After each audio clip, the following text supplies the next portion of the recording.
Hello, Assalamualaikum warahmatullahi wabarakatuh. I am Shilda Ismail and you are watching HRP Live Special in conjunction of World Halal Business Conference WHBC Australia. Okay, in its 14th edition and running, WHBC Circuit Melbourne, Australia will be held this 1st till 2nd September at Pullman Melbourne Albert Park, Australia. And this WHBC Circuit Australia will be for the first time organized outside Malaysia and hosted by the Ministry of International Trade and Industry Malaysia, MITI Malaysia, and supported by the Australian Trade and Investment Commission Australia and State Government of Victoria with the theme Halal Opportunities in a Borderless World. Okay, for today's HRP Live, with me today is Leonard Ariff Abdul Shatar, Group Managing Director, Duopharma Biotech Berhad. And Duopharma will be joining us in WHBC Australia. Thank you for joining us, Leonard. Thank you very much, Shilda. Assalamualaikum warahmatullahi wabarakatuh. It's a pleasure to be here today. Okay, and how are you, Leonard? I'm fine. I just checked the weather in Melbourne. It's wet, as usual. Yeah. And it's actually sunny over here in KL. So looking forward to being there in Melbourne. Pretty much we at HDC are very, very excited for our first inaugural WHBC outside Malaysia. Okay, let's speak on Duopharma. You'll be speaking on cultivating a dynamic halal ingredients ecosystem control. Wow, okay, that's a mouthful. Perhaps you can tell me what are the efforts done by Duopharma in implementing sort of like a dynamic halal ingredient ecosystem? Okay, thanks, Shilda. So let me just put it in context to explain what Duopharma is all about. We're a generic pharmaceutical company. We have been involved in both the small molecule side, is what we call the traditional pharmaceuticals, but we're also involved in the biological side as well. We're the largest pharmaceutical producer in Malaysia. And we also managed to register the first biosimilars in Malaysia as far as the biologicals are concerned. So we've been involved in halal for many, many years. I mean, I've known you for quite a while, Shilda, but it's been 23 years since we got the first halal certification. And this predates the Malaysian Standard 2424, which is the halal pharmaceutical halal standards in Malaysia. We actually started our halal journey 23 years ago under the food category for our vitamins range. And of course, we progressed when the standards changed. We got halal with the Malaysian standards. So we always started the halal journey with a few principles in mind. One of which was right at the beginning, we said we didn't want to test for halalness of a product. We needed it to be built into the process. So in other words, we didn't want halal as an afterthought. We wanted halal to be a primary driver in the selection of products, the selection of raw materials, the selection of the process, etc. So that was a major policy decision we made right at the beginning. Then subsequently, we've also started looking at there was a school of thought that said going halal would make the product more expensive, and we managed to disprove it because we do not sell the product any more expensive than our competitors who may not have halal certification. So the mantra we've used is halal at no extra cost. So that's involved. I mean, it's easy to say, but it's involved a huge review of our processes, of our raw materials. And working with suppliers as well into Duopharma to make sure they're able to provide us halal certified products. And of course, we've worked closely with HDC and also the authorities in Malaysia in terms of halal certifications. We work with industry, academicians, theologians, etc. So there's been an incredible amount of effort over the course of the last 23 years in getting to where we are. And having said that, it's a journey. It's never going to hit an end point.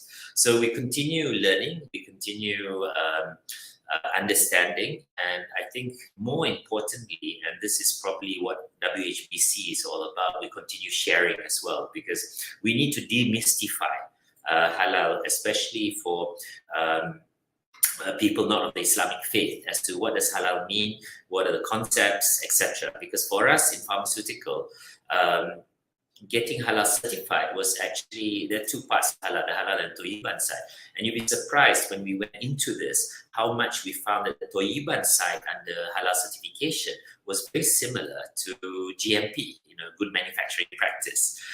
So it was not alien to us as an organization to be able to drive the halal agenda throughout the company. You were saying just now halal at no cost, and you were saying just now. I would like to ask you. I was reading some article with regards to Duopharma, and Duopharma has teamed up with a US-based food tech company called the Live Green Company. Some sort like to explore the use of plant ingredient and technology, and to replace animal, synthetic.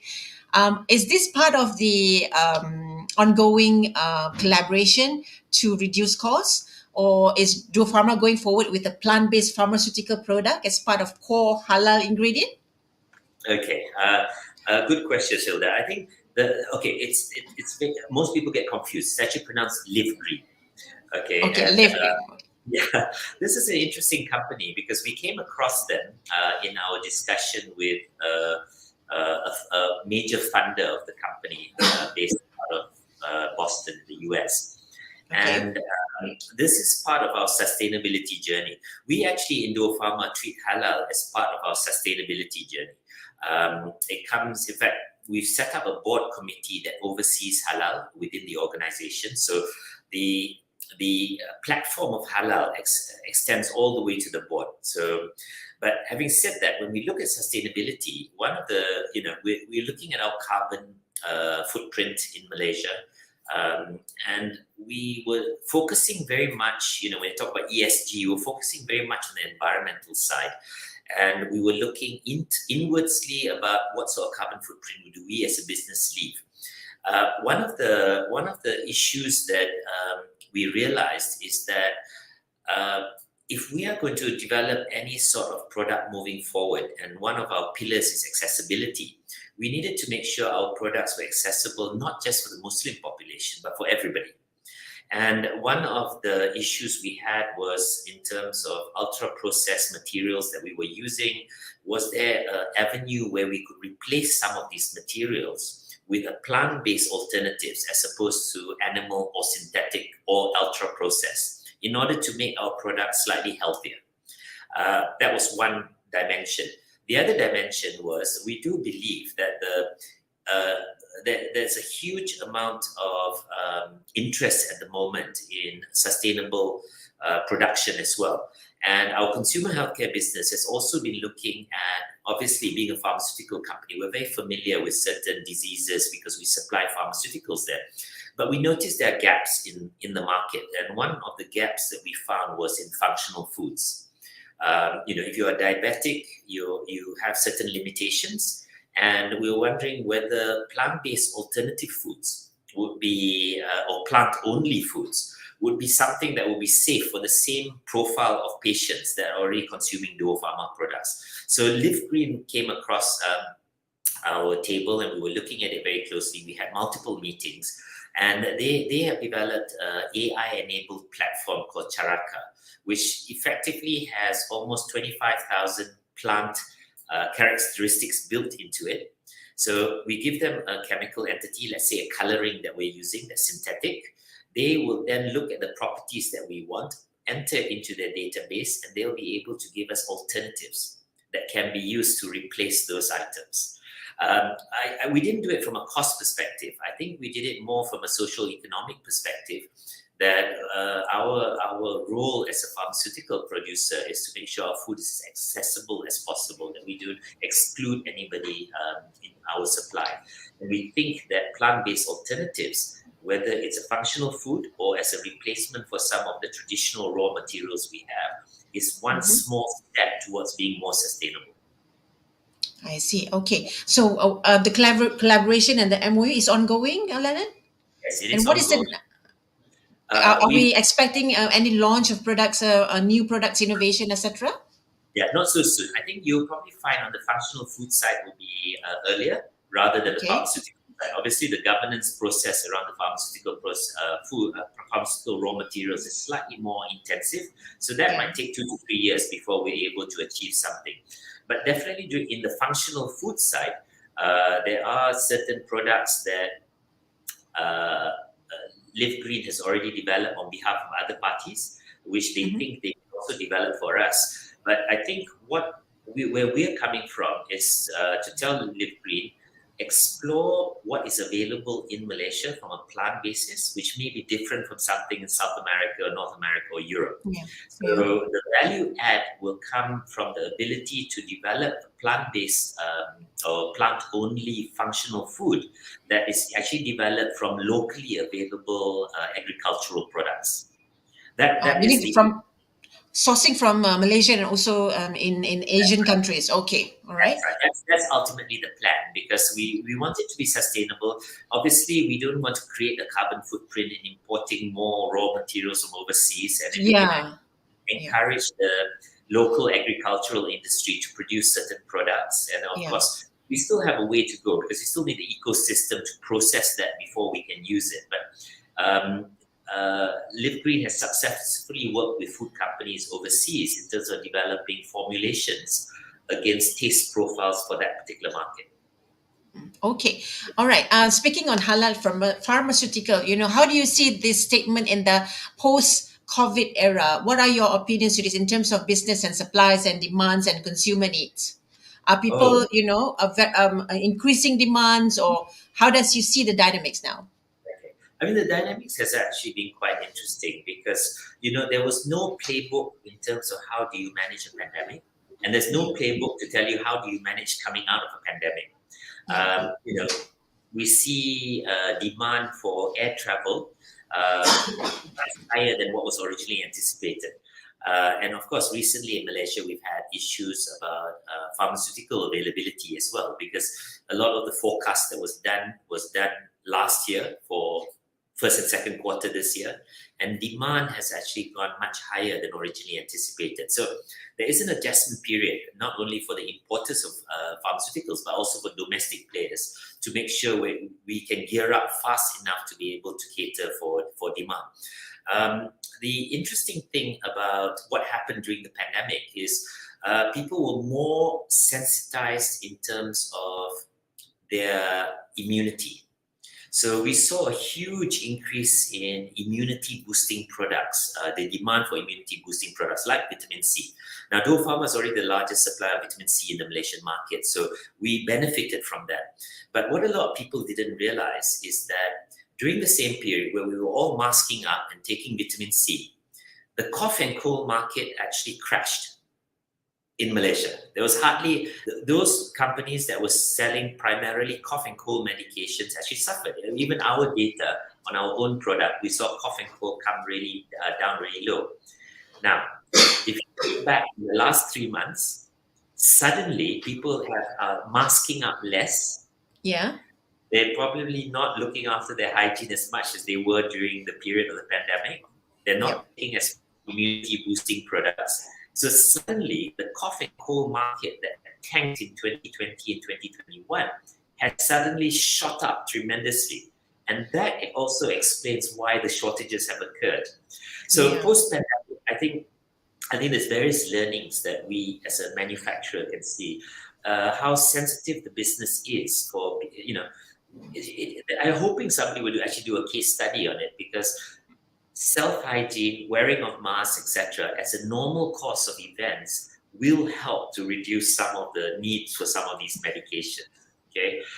Secondly, I think we had a huge amount of debate about vaccines, yes or no, throughout the period, and I think that's healthy, because to me, it's all about communication, and you will always have alternative views. I don't discount the alternative views, but we should never forget what happened during this last pandemic, because it's certainly not going to be the last one.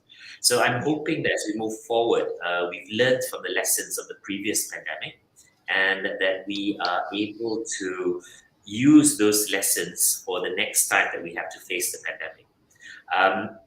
Self-sufficiency also became an issue during the period of the pandemic. but it's always challenging to go for self-sufficiency. Countries like Australia, countries like Malaysia, it's challenging because you're talking about a population size of only 32 million. So manufacturing capability tends to be subscale. So one of the thinking that I have is, yes, you can go for self-sufficiency, but you have to be cautious what you do, because we need to make sure that it's sustainable in terms of self-sufficiency. Self-sufficiency in itself may not be viable. So I think partnerships, I hope, will occur. Already during this period of the post-pandemic, I've been contacted by various Middle Eastern countries as well to see whether, because they have a similar problem, they just don't have the demand sufficient. So I'm hoping, groupings like the OIC will be able to determine, can we develop products to ensure self-sufficiency on maybe a trading block basis rather than individual values. So that's something worth seeing, and I think over time we'll start developing as well. Okay, interesting. Leonard, you mentioned just now with regards to the trends, when we were wearing the mask during the COVID time, during the quarantine time, the coughing, the cough, and also cold medication seems to be low, right? So does that mean the consumer demands the sufficient raw materials to meet the demands of consumers are low, or what are the challenges? Okay, Do we have the sufficient raw materials to meet the demands of consumers, or how do we go about that? Okay, it depends on the company by company. In Duopharma, we were quite lucky because we tested out, by sheer coincidence, the ability to do virtual meetings in November 2019. And then in February, we initiated a pandemic response group within Duopharma. Okay. Before the Malaysian government actually declared a pandemic. Okay, so we decided on a few things. We were sort of brainstorming to see what would possibly happen if a pandemic is called. And even we did not anticipate what would happen. Yeah. One of the decisions we made was to increase the amount of raw materials we had. Okay, in the event there was supply chain disruption. Yeah. So the two areas that we focus on, make sure we have enough raw material and look at our cash flow very, very closely. So we entered into the pandemic with a slightly higher than normal raw material level. So we saw through 2020 and 2021 reasonably well. We weren't impacted at all based on the demand at that time. Obviously, because cough and cold tanked the market, we had, in fact, even more raw material on the cough and cold market. But luckily, we had also a lot of raw material on the vitamin C market, so we were able to continue producing. So now, suddenly, you have the opposite happening. The immunity boosting products have more or less tapered. The cough and cold has suddenly shot up. So at least as far as Duopharma is concerned, we do have sufficient raw material, and we were quite lucky because we actually upgraded our liquid line in the fourth quarter of last year. So we've been able to supply demands of the market.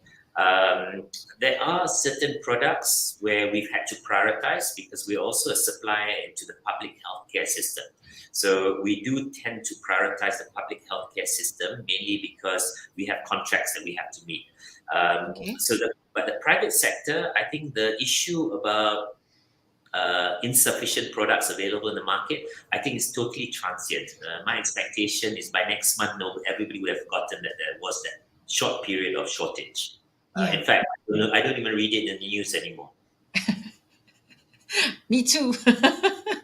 All right. Okay. So speaking on WHBC, I understand that you'll be speaking on with regards to the halal ingredient ecosystem. So perhaps you can give a little bit of a gist and core that you would like to advise the participants and also the delegates. Yeah, I think it's actually the pharmaceutical industry. If I had to draw a parallel, it's a little bit like the aeronautical industry, building an aeroplane.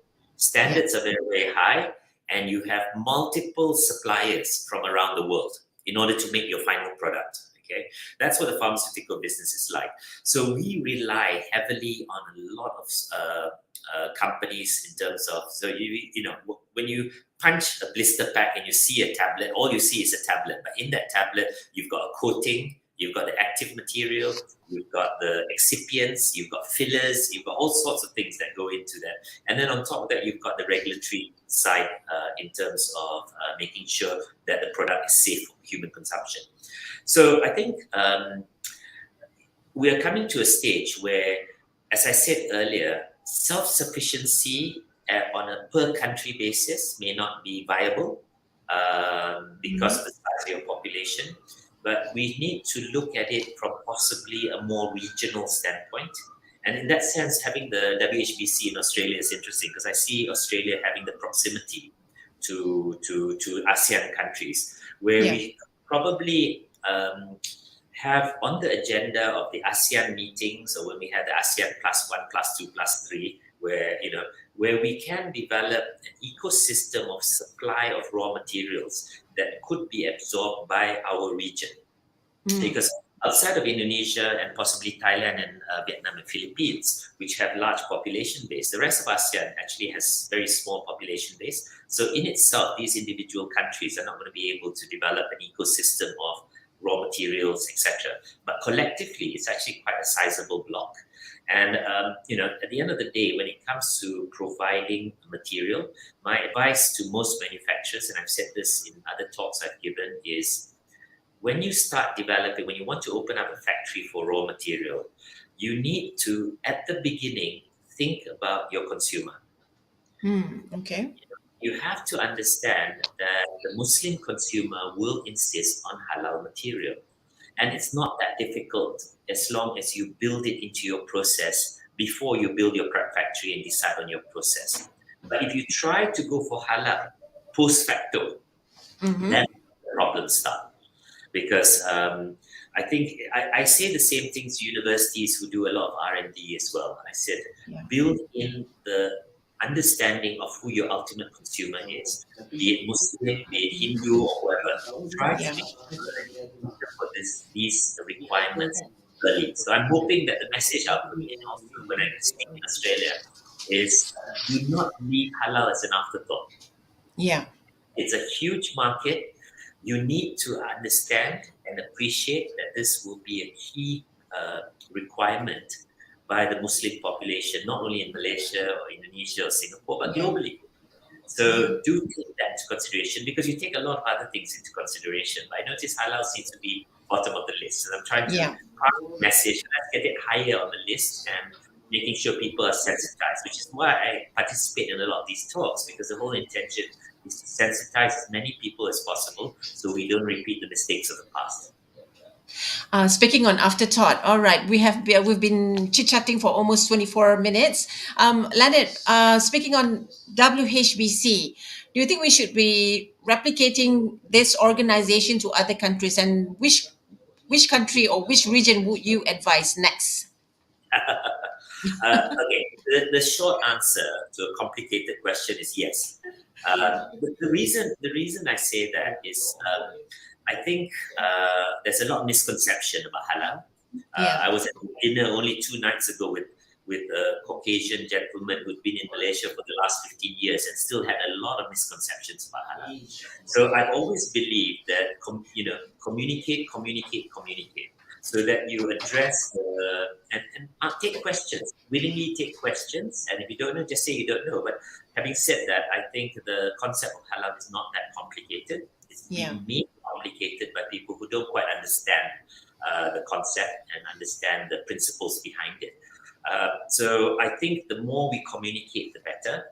Now, in answer to your second question as to where I think I'm seeing a lot of interest in Korea and Japan, to be quite honest, driven by different reasons. I think in Korea, apart from K-pop, they want to also export their food stuff.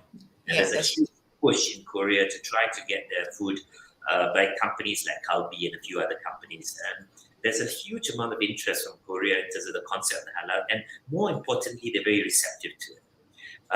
I saw an increase in Japan, especially as they were preparing for a lot more international conferences, the Olympics, etc., where they are interested to make sure that they are, people will visit Japan willingly, maybe because they have the ecosystem to support different dietary beliefs, etc. So Yeah. if you ask me, I would say you will have a lot of interest in Korea and also in Japan. And that will be worth considering by HDC as well. So I'll be fully supportive. Love the two Okay. countries. All right. I penciled that thought to having replicating WHBC in Korea and Japan. Well, that's all we have for this series of HIP Live. And for those interested to be a participant and to hear what Leonard would like to say in his presentation, why not come over to Australia, to Melbourne, Australia, and you can find out about details by our website, which is whbc.hdcglobal.com. We have it on our crawler, and there's still time, and there's still interesting lineups that we can see through these programs. Yeah. Anything that you'd like to say, Leonard, for your last messages for those who like to come to Australia? I suppose what I'd like to say is, the intention as far as Duopharma and why we participate in a lot of these sessions is to demystify halal. Yeah. It's not as complicated as people make it out to be. We've managed to do it for 23 years, so I'm hoping that there'll be quite a lot of manufacturers who will turn up in Australia, or I'm not too sure whether it will be broadcast online live, but if it does, I'm hoping there'll be a lot more people. And do ask the questions, because we're not going to you're not going to demystify anything if you keep questions yourself. And as an industry representative, I'm more than glad to share whatever Duopharma has learned over the last 23 years. Okay, thank you so much, Leonard. All right, that's all we have for HIP Live Special in conjunction of World Halal Business Conference Australia. I would like to reiterate again, for those interested to be a participant, to be a sponsor, do log on to whbc.hdcglobal.com. Do also register as Halal Integrated Platform member by logging on to hip.hdcglobal.com. And for that, I would like to say thank you, Leonard. I'll see you in Melbourne. Okay, that's all we have for HIP Live. Thank you. Assalamualaikum. Thank you so much, Leonard. See Thank you. you, Shukran. Assalamualaikum. Waalaikumsalam.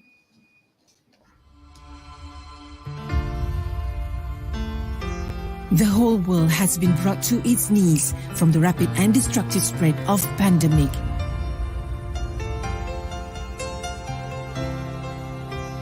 Including the halal industry. Timely, a digital platform, Halal Integrated Platform under Halal Development Corporation, was established to help entrepreneurs venture into new potential business opportunities and market access. The traditional way of doing business and conducting trade needs major and massive transformation.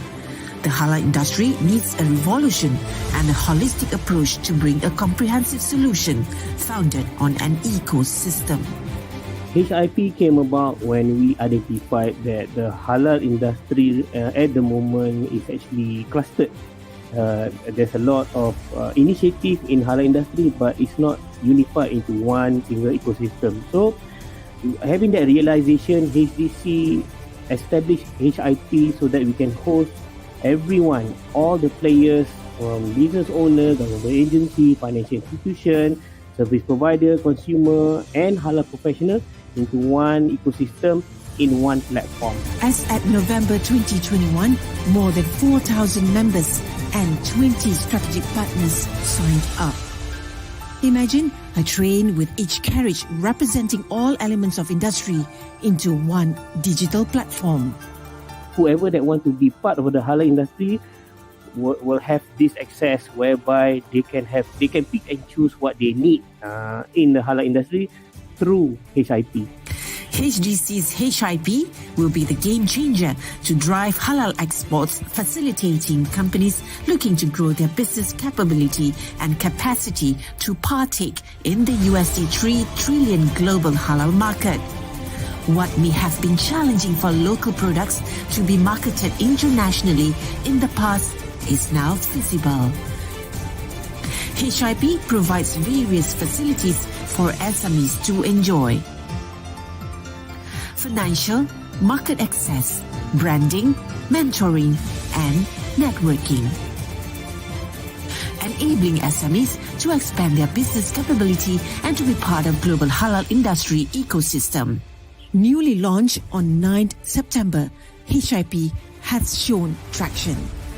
Within these 3 months, we already deliver impact. For example, we have assist our SMEs, and we have set up a USD 100 million financial facility for Middle East export. And near future, we will have more and more facility to assist our SMEs. And most importantly, we are through HIP.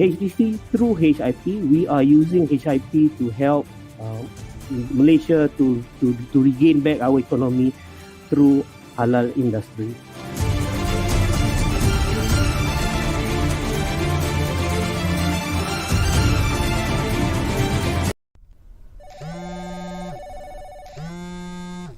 Memastikan integriti dalam rangkaian halal bukanlah suatu perkara yang mudah. Namun begitu, cabaran yang ada malahan memberi banyak manfaat kepada semua. Kesucian setiap bahan mentah menjadi pilihan seluruh masyarakat. Di manapun anda berada, Halal Integrated Platform sentiasa bersama anda. Pembaharan dah nak habis ni. Ain, Ya, Bu. boleh tolong ibu order bahan-bahan bahulu tak? Tapi Ain dah nak pergi interview dah ni. Tak apa. Ain bukakan portal HIP untuk ibu. Nanti ibu boleh pilih je dalam ni. Nanti ibu jangan lupa tengok laptop ya. Yelah. Ibu selalu doakan kamu berjaya. Terima kasih, Bu. Ain pergi dulu.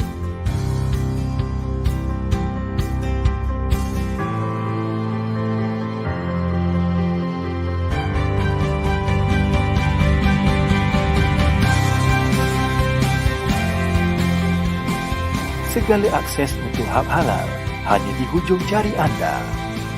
Memastikan kelestarian rangkaian hub halal untuk generasi akan datang.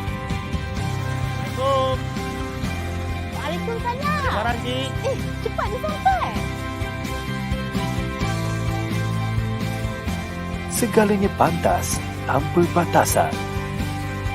Sebesar impian, segalanya bermula dengan langkah yang pertama.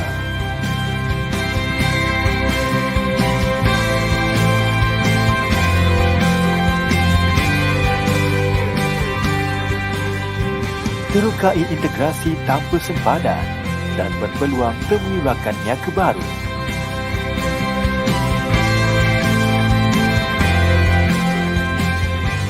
Budayakan inovasi dan jadikan idea perniagaan anda satu realiti.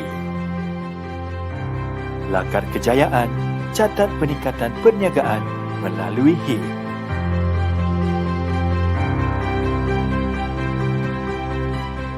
Daftar dan sertai segera untuk berinteraksi dan mendapat akses kepada ribuan pangkalan data. Hanya yang terbaik dari Halal Integrated Platform.